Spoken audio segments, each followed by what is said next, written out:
Good evening, I'm Emma Seitzma. And I'm Tyler Hagan, and this is Sports Night. Friday night lights and we're taking flight in the heart of the town. And can you feel the hype? ECRC Sports Night, we're here to ignite, highlighting the heroes, ready for the fight. Green, blue, and gold, the Neil Blue Eagles soar. From the touchdowns to the cheers, we'll never ignore. See on your side, yes, fierce on the field, roaring with pride, making history reveal. From the tyrants and hurricanes, a force to reckon the storm and wind. They'll always beckon. ECRC Sports Night, we're here to unite, capturing the spirit through the darkest night.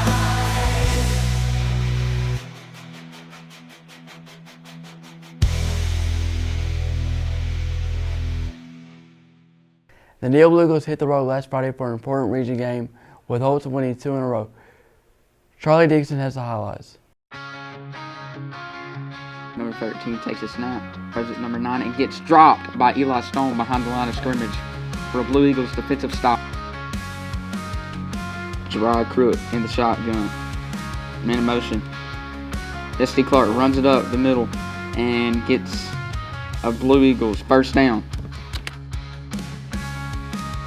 Eagles on their 45-yard line. Gerard takes a snap, gives it to Jabri Mackey, runs around a defender, and keeps running, and gets stopped for a few yards. Eagles on their 54-yard line. Gerard takes a snap, throws it to the wide receiver for a screen pass, and runs it for a Blue Eagles first down.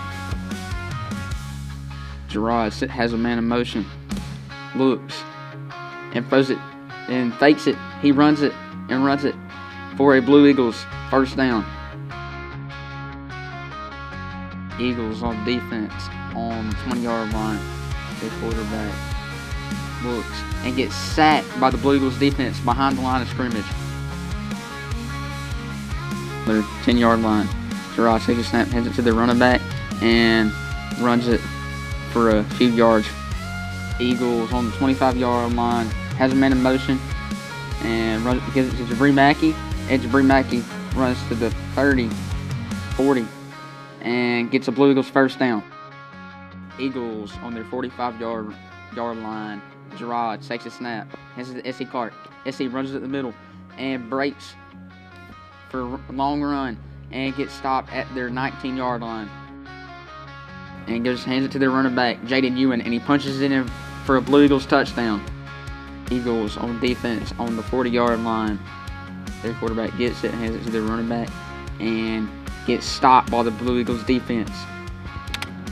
The Blue Eagles on special teams, and takes for the kick and blocks it, and they get the ball back on their 29-yard line.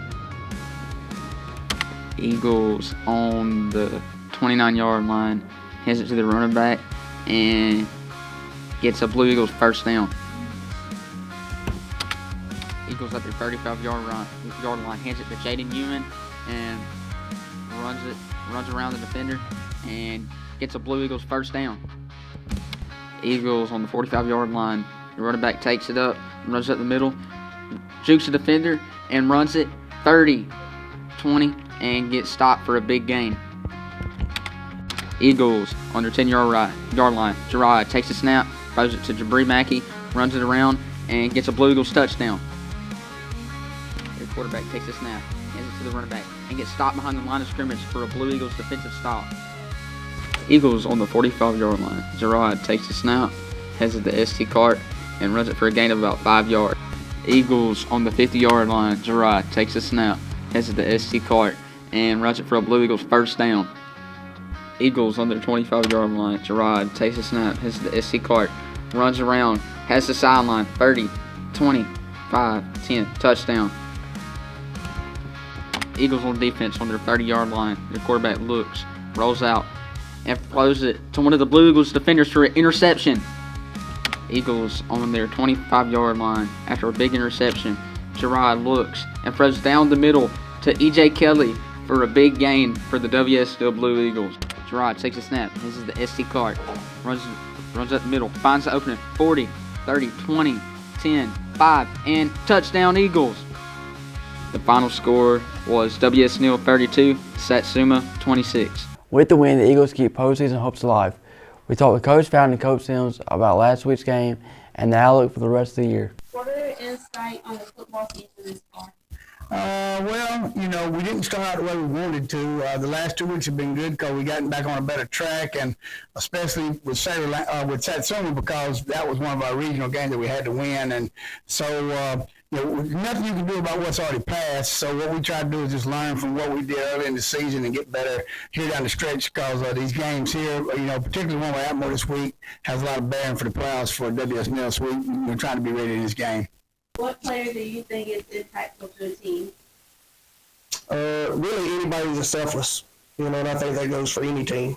When you can buy into the mission of it's not about wins and losses, it's more about the process of how you go about doing things diligently and being disciplined in your process. Is impactful to a team? Oh, what player? Well, that's a tough question right there because you have so many players that are impactful for us, and particularly, I wouldn't really say for this team this year, any one particular player has been that impactful for us, except for all of them carry a big role for us. I don't really think that one, obviously positions that handle the ball all the time, your center and your quarterback are pretty important because they're having to get the ball, to the right people. But I think really it's a team effort. Everybody, has a very strong role with us. How have your players been improving each week? We've been doing much better. We was 0-4, so we won our last 2. So obviously we're getting better. But I think the biggest thing about that is maturation and understanding what they're being asked to do every week. We were young at the beginning. We're still young now, but we're getting better every week because we're understanding what we're being asked to do and how to go about doing it. We've been a pretty good offensive football team all year, but defensively is what we've really improved in the last 2 weeks. We played much better defense. And another area we've done well in is we've quit turning the ball over. Early in the season when we lost the first 4 games, we had 11 turnovers in those 4 games. You're just not going to win many games when you turn the ball over that many times. And I think we've really improved as far as defensively, knowing what to do, getting in the right places, and not turning the ball over on offense. What do you love about coaching football? Everything. This is year 19, so mostly the relationships, getting with people, talking with all of you, because I see you in the classroom and in the hall, so not just in football, but being able to bridge relationships and see people grow. What predictions do you have for this weekend against that win? I think that, looking for us is pretty much a must-win game, so I'm predicting we got to win it. We got to find a way to win it. Obviously, they have a lot to do with that. They have a good football team. They've got some size and a lot of speed. I think the key thing for us is to come out and focus on ourselves. That's what we've kind of done the last couple of weeks is focus on getting ourselves better, playing, together as a team and not making a whole bunch of mistakes in the ball game. I think that's going to be, the biggest thing for this week's game is us going out and doing the things we got to do to win. Because either way, if you win it 7-6, if you win it 49-48, the number one thing this week is try to win the ball game. That's what we got to do. What do you love about coaching football? Oh man, there's so many things I love about coaching football. It's hard to even narrow them down, especially for me because I've done it pretty much my whole life. I'm 60, and I started here at Neal when I was 23, my first time around. Back when I coached y'all's uncles and stuff out here, Marvin Davis, he was one of my original teams I had here at WS Neal, and and Brad, of course, Marvell was the oldest of them. But to me, the greatest thing I love, I think, about football is watching the kids grow up and get better. When you have a guy that's in the 9th grade, I had a kid at Charles Houston that played for me and weighed 98 pounds in the 9th grade, and nobody ever thought he'd be anything. And he was an all-SEC safety at Auburn University, Zacchaeus Etheridge, and he was quite a player. You really never know what any kid's going to be. So to me, the funny thing about coaching football is watching them grow and watching them develop and just seeing what comes out of them. And I've been a head coach for a long time, and each team stands on its own. So every year I tell the players, I go, look, the coaches, probably be back, but it's going to be a whole new team no matter what, because every team, the team of 1995, they got something they stand on. The team of 2023 stands on something. So this team here is still writing its history for this year, and I think that's what I love the most about coaching high school football. It's just they have a chance to make a name for themselves, and you never really know what they're going to do until the end of the season. You look back and you say, hey, man, you know what? We started out 0-4, but we sure held in there strong and came back better. And right now, our number one goal here is to make the playoffs. And I think that's just what's great about high school football, just watching them grow and develop throughout the year, not really knowing what they're going to mature into, but at the end, being able to look back and say, that was a very fun experience getting them where they got to. Neal will be at home tomorrow night for another big region game when the Escambia County Blue Devils come to town. We talked to Jabri Mackey and Cedric Samuels about this week's game. We work together as a team. We don't harp on mistakes. Yeah, we won't harp on mistakes. Every time somebody make a mistake, we go to that person, pick them up, and just go on to the next play. My most admirable coach is probably Coach Sam. He pushed us to be the best player we can on the field and off the field. And what I do to celebrate a victory after the game, go in the locker room, celebrate with the bros for a couple minutes, get up out of there, go to the crib, go to sleep. The T.R. Miller Tigers were on the road last week at Cottage Hill. Trenton Rayner has the highlights.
It's homecoming week at T.R. Miller. The Tigers will host the XL Panthers tomorrow night.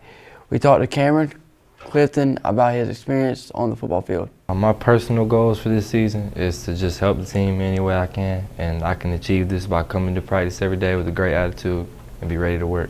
A teammate I feel will have a breakout season this year is Quay McCants because he's a leader on and off the field and has a constant great work ethic. My personal goals for this season is to just help the team any way I can, and I can achieve this by coming to practice every day with a great attitude and be ready to work. What I'm looking forward to the most this year, or this season, is just seeing how far the team can go, and the way we can achieve that is just taking the games week by week. I would say that the team leaders are able to keep the team focused and motivated by really just bringing the energy to practice and making sure everyone is doing what they're supposed to do. For me personally, a great example of this is Jermaine Montgomery. I would say my off-season workouts and training was able to prepare me for the season by obviously making me stronger and faster, but more importantly, I would say it helped me fight through adversity and just be ready to play. Last Friday was homecoming for Flomaton. The Hurricanes took on region foe Monroe County. Tyler Hagan has the highlights. Martin up the middle. Maybe right down the 44-yard line. French on the outside. 5 blockers. Taking down the 49-yard line.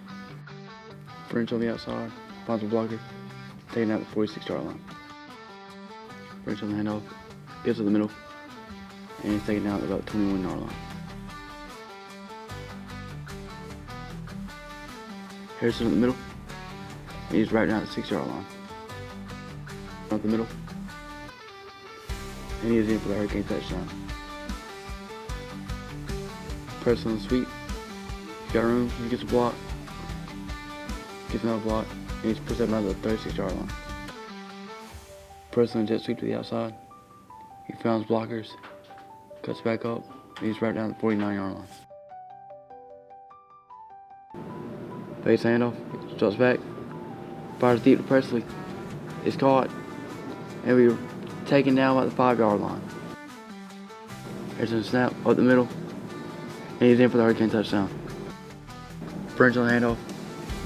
Face tackle. Face another tackle. And he's right down the 45-yard line. Harrison up the middle. And he's right down the 38-yard line. Harrison drops back. Bottom touch receiver. Rolls out. Fires. It's tipped. Caught by Baldwin at the 30. Martin up the middle. And then we stopped at the 1-yard line. Martin takes a snap. Cuts to the outside. And he's in for the Hurricane touchdown. Bench to the outside. He finds a blocker. He rolls out. Down the 40, 35, 30. He pushes out 26. French up the middle. Finds blockers. Cuts back. Right around the 11-yard line. French up the middle. Cuts back. And he's in for the Hurricane touchdown. Nall draws back. Trying to find a receiver. Fires deep. He's got Turner open. It's caught the 15. He's taken down about the 12. French up the middle. And he's in for the Hurricane touchdown. Hurricanes defeat the Tigers 30-6. CA Wiggins has been our go-to for a player's perspective at Flomaton football. How did the big arena Friday night, or big win for Friday night, help motivate you leading into the bye week? I say help motivate us going into the bye week due to the fact we came off a win. We feel good, but that don't mean we can't stop working. So we still got to get to it. Coach gave us Monday off to little 3-day weekend to recover our bodies even more. And this week's practice gonna be a little bit tougher because we got an even bigger rival coming up next week after the bye week. I like to have a bye week in the middle of the season better than having it at the beginning of the season, because when you're in the middle of the season, everybody's knowing what they're doing, everybody's back up to how they played last year, hopefully. And in the middle of the season, it's better because instead of having to work on smaller things, you get straight to the point and work on the things that we need to work on most. Instead of having to work on the smaller things that we shouldn't be working on. How does not having a game Friday night change the practice schedule this week? Changed it due to the fact that Thursday is not a walkthrough this week. Coach said it was going to be a conditioning day, and today and tomorrow is gonna be an offensive, defensive, and special team practice day. So we'll be working very hard due to us not having a game Friday, but it will give us Friday off, so we won't practice Friday. All right. Since we don't have a game this week, what are your plans for Friday night? Friday night, I plan on going to go watch somebody else play. Probably Atmore and Neil game. Go support some of the guys up there, or just chill at home. To be honest. We talked to Flomaton assistant coach Scott Robertson about the Hurricanes football season as they head into their bye week. Yeah, it's pretty good right now. I've been in seasons before where maybe mathematically speaking, you didn't have a chance to be in the playoffs or something. We're still in the hunt right now, so it gives us something to aim for. So practices have been good and very productive. Yeah, just to take it one game at a time and enjoy every minute of it, because once it's over, it's over. Most guys will never put on a helmet or a pair of shoulder pads again. Most guys aren't going to go into coaching, so really enjoy the moment and enjoy being with your teammates. I feel good that we won the game. I don't think we played very well, so I hope we play better in the upcoming weeks so we can finish out strong. We're really not doing a whole lot to prepare for next week. Our focus has been on ourselves and just getting back to fundamentals. It's been a really good week. I've been impressed with how hard the kids have worked when we don't have a game to look forward to this Friday night. Yeah, the next game will be against Hillcrest High School in Evergreen. Very good team, always very good. They'll have a lot of very athletic guys, and I'm excited for the chance to play them. We play a lot of good teams from T.R. Miller and Bayside, Excel. Everybody we play is a pretty good team. Even Jay this year had one of the better teams they've had in some time. So it's kind of just, the next game on the schedule against another really good team. But I'm excited to go play them. The regular season for volleyball is wrapping up for T.R. Miller and Flomaton today. W.S. Neal has already ended the regular season. The Lady Eagles will play their area tournament in Jackson Wednesday afternoon. We talked with Layla Likely, Kayla Kane, and Meadow Stedham about the Lady Eagles season. What are your personal goals for this season that have been important? My personal goals for this season have been to just play a lot during the game and don't give up, even if you want to. And I've been doing pretty good at that, with just keeping a good mindset and hyping everybody else up. How has the team dynamic changed that you affected? Last season we didn't really work together. We really didn't have team bonding, but we figured out during this summer that that wasn't okay. So we really been doing good this season, and we've been working together, and that just makes talent come overall. And yeah. Which teammate do you think will have a breakout season? I think Can McCants, because she's learned a lot during the summer. What has been the most learning for you from this one? You just have to have fun, because if you're not having fun, then there's no point. Which teammate do you think will have a breakout season this year and why? I think Morgan. Morgan's been doing really good, and she's been working really hard. She's got amazing hits, and she's just getting up to the point where she's almost has enough talent to be a senior player. How are your personal goals for this season? My goal this season is to get better, to achieve what we wanted to do as a team, and our goal at the beginning of the season to become a family, and I think we've really done that. And I think the way I'm going to get better is just by working as hard as I can. Flomaton will play their area tournament at T.R. Miller next Wednesday. The Lady Canes will play the first game versus XL at 2:30. The T.R. Miller Lady Tigers will play the winner. We talked with Kaylee Patterson about her experience as a member of the Lady Tigers volleyball team. I prepared for this season for volleyball by taking lessons from different college coaches and playing travel ball teams from different areas around here to help me prepare for this season. This season, I'm most excited about being a senior and having the opportunity to play and hopefully go to state. My goal this season is to give the players the sets they need to accomplish what we need to win. And for the team, our goals are to go to state. My advice to younger players who are new to the sport would be to just leave it all on the court and don't worry about what anybody says as long as you're doing what you enjoy. A person I admire on the team would probably be Madeline Saxer. She's a really good leader and she's always dedicated to do what's best for the team. The best memory I've had this season so far is going to a tournament and beating teams that we wouldn't have normally beat like the years before. I stay motivated through tough practices by having my teammates encourage me and saying uplifting things to help us get through the practices, and also having my mind on state and doing what's best for my team. Well, that's our show for this week. I'm Tyler Hagan. And I'm Emma Seitzma. Good night, everyone. Friday night lights and we're taking flight in the heart of the town. And can you feel the hype? ECRC Sports Night, we're here to ignite, highlighting the heroes, ready for the fight. Green, blue, and gold, the Neil Blue Eagles soar from the touchdown